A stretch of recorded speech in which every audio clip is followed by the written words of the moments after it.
মানুষে আমরা অসম্মান করার কারণ আমরা ব্যবহার আল্লাহ যাতে ফরমাইরা ফালা তালুমুনি ওয়ালুমু আনফুসাকুম নিজে তোমরা নিজে নিজরে দোষারোপ করো অন্যরে না। মানুষ ওই সময় প্রকৃত মানুষ হয় যখন জ্ঞান ভিত্তিতে তার নিজের দোষ ত্রুটিগুলা হে নিজে দেখে, যখন তার জ্ঞানের ভিত্তিতে তার নিজের ভুলগুলা হে নিজে বুঝে, আর এই ভুলগুলা তাকে সংশোধন হওয়ার পথ নিজে তালাশ করে তার জ্ঞান ভিত্তিতে, তখন এই মানুষ আল্লাহর কাছেও প্রিয় হয়, সমাজের কাছেও প্রিয় হয়, জাতির কাছেও প্রিয় হয়, দেশের কাছেও প্রিয় হয়। মানুষ কোন সময় খারাপ করতে যায় যখন নিজে নিজের বিবেচনা করে না, নিজের বাদবালা নিজে তমিজ করে না, বা করবার মতো বিবেক তার মাঝে থাকে না। আল্লাহ কামুল হাকিমিনে পাক কালাম কোরআনে করিমের মধ্যে আবারও ঘোষণা কররা কুল হাল ইয়াস্তাউল আমা ওয়াল বাসির, যারা চৌকালার যারা চৌকালা নাই, যারা দেখে আর যারা দেখে না, অর্থাৎ যারা কোরআন হাদিস জানে আর যারা জানে না, দুইগুলো মানুষ সমান বলে না, কোনো সময় সমান নাই। জানরা অকল সহজ আমলের মাধ্যমে অতি সহজে জান্নাতও যাইতে পারবো, আর না জানরা হলে খানো ভুল করিয়া জীবনের সব কিছু কুয়াইয়া জাহান্নামের মধ্যে যাইব।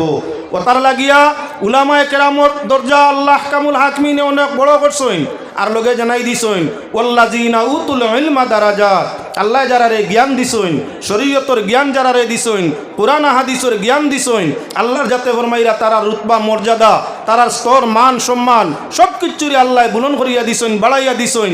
নবীজি ফরমাইছেন ইহানাতুল উলামাই কুফরুন, যদি কেউ দিনের আলিমগলরে এহানত করে, ঘৃণা করে, সমালোচনা করে, কুফরি করে, বর্তমান যুগ বড় কঠিন। এই যুগের মাঝে উলামায়ে কেরামর ইজ্জত কমে, সাধারণ আলিমকল বঞ্চন, যার ভিত্তিতে মানুষে ছোটো আলিমর সাধারণ আলিমর কর্ম খারাপ দেখিয়া বালা আলিমকল গাল্লানি আরম্ভ করছেন, যার ধরন মানুষ ইমান তাকি হরের গুণা বাড়ে, জমিন অশান্তি বনের। আপনি কোনো আলিম তুলিয়া আলিম মূল্যায়ন হলা মূল্যায়নতে ওতা করডা, মূল্যায়নতে দেশ নষ্ট করডা। মুল্লা কে বলে মুল্লা আলী কারি রহমতুল্লাহি তাআলা আলাইহি, মুল্লা যাইন সমুদ্র পরিমাণ জ্ঞানী এনরে কইন মুল্লা। আমরা কেউরে গালি দেওয়ার লাগি, এহানত করার লাগি, অবহেলা করার লাগি, ঘৃণা করার লাগি, ছোটো বানানির লাগি আমরা হয়তো মুল্লা বেটার হালত দেখো, মুল্লা কিতা করার দেখো।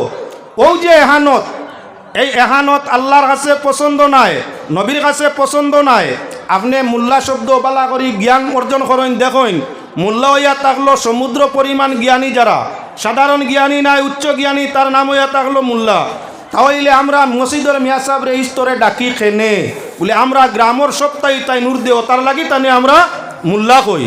মুল্লা বেটা হওয়ার দরকার নাই, মৌলানা সাহেব। আচ্ছা মুল্লা শব্দ ব্যবহার কিরুফ লাগে, মৌলানা সাহেব, ইমাম সাহেব, সম্মানী ইমাম। ইমাম হকলে হত্যা কররা, ইমাম হকলে হত্যা করডা, ইমাম হকলে দেশ জ্বালাই লিতরা, মূল্যায়নতে দেশ বরবাদ করি লিতরা। ও যে শব্দ আমরা গেছে আয়, যেটায় আমরা নিজের ইমান নষ্ট করে, নিজের জাতির কলঙ্ক আয়।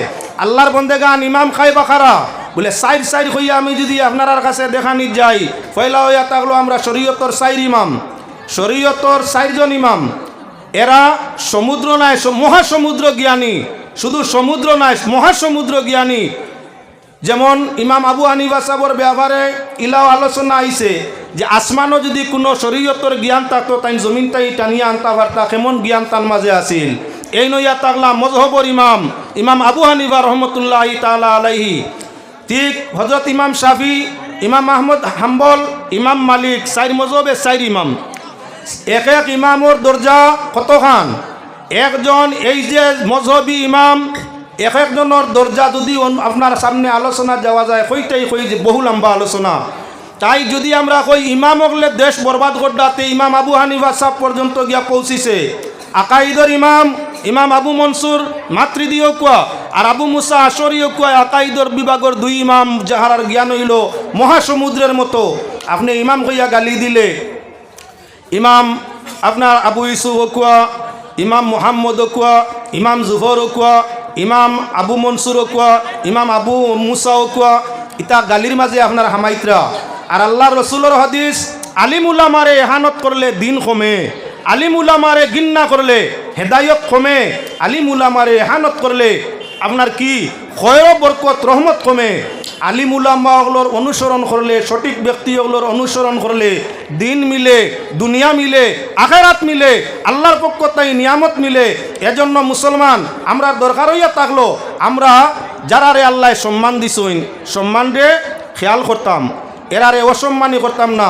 এক আলিম অসম্মান হওয়া মানে এক জাত প্রশংস হওয়া, এক ইমাম রে অসম্মান করা মানে এক জাতরে অসম্মান করা। আজ সোশ্যাল মিডিয়ার ইয়ে বার করলে দেখা যায়, সোশ্যাল মিডিয়া যারা সাইন দেখেন, পত্র পত্রিকায় হোক, ফেসবুক, হোয়াটসঅ্যাপ, ইনস্টাগ্রামে হোক, আখতা এক মেয়াসাবে হয়তো রোজদারি মেয়াসাব হইতে পারে, পাঞ্জাবি আর টকি ভিনলে তো মেয়াসাব নাই, কিন্তু অন্যান্য জাতি আমরা রে অনুমান করে আমরা যারা পাঞ্জাবি সালোয়ার টুবি ভাগুলি পরি আমরা রে অন্যান্য জাতীয় মেসাব অনুভব করে। এনফলিয়া মেসাব না টেইলারে মেসাব বানাইছি কান তো জানা নাই। আপনি ফেসবুকও ভাইয়াও দিলেইলা যে এক অমুক ইমাম সাহেব, বাংলাদেশ যেমন বেশ ঘটে, সোশ্যাল মিডিয়া তো বাংলাদেশ শেষ নাই, গোটা ওয়ার্ল্ডও চলে। আপনার এক মিয়া সাহেবে হয়তো কোনো জায়গাত ব্যতিক্রমী কাম করে লিছেন, শরীয়ত পরিপন্থী কাম করে লিছেন, লগালগ আরেক মুসলমানে নেটওয়ার্ক দুনিয়াত সারিয়াদের অমুক মিয়া সাহেব অমুক জায়গাত বলৎকারীর দ্বারা খাইছেন। অন্যান্য জাতীয় মেসেজ কোনটা পাইছে? ইসলামর পণ্ডিত মূল্যবান আলিম উলামা যারা এরা বলৎকারী লিপ্ত। আল্লাহ ফরমাইছেন অন্য রাইবরে লুকাও, রসুলে ফরমাইছেন অন্য রাইবরে লুকাও। তোমরা যদি ইমানের হালতে তাকিয়া অন্যর বুল ত্রুটি দুষ্রে লুকাইয়া রাখো, আল্লাহ তোমাদের রাইবরে লুকাইবা কিয়ামতর ময়দানও। আমরা ও জাতর মুসলমান কোনো আলিমর দুষ দেখলে এরা আমরা সমাজের অগ্রগতির মানুষ, আগে রাখা মানুষ, এরার এক ভুল ভাইলে নিয়ম আমরা লুকাইতাম, আমরা জাতর কলঙ্ক আইতো না, সমাজের কলঙ্ক আইতো না। আমরা বরংস সভা খাগলো দাব গুগু কিলা চিত্রে বালা করি ইয় সমাজের সোশ্যাল মিডিয়ায় তুলিয়া দিয়া কইলাম অমুক মৌলানা সাহেব তো অমুক জায়গাত চুরির দ্বারা খাইলিছইন, অমুক মৌলানা সাহেব অমুক জায়গাত হঠাৎ দ্বারা খাইলিছইন। মুসলমান আমরা লাগি একান্ত জরুরি, বর্তমান যুগে যে পরিস্থিতি পরিবেশ আরম্ভ হয়েছে, আমরাও আমরার ইজ্জতরে রক্ষা করতাম সব মিয়া সাহেবের প্রতি আলোচনা চাইয়ার, আর সমাজেও আমরা রে বালা করিয়া সংশোধনের মতো রাখার চেষ্টা নিতা।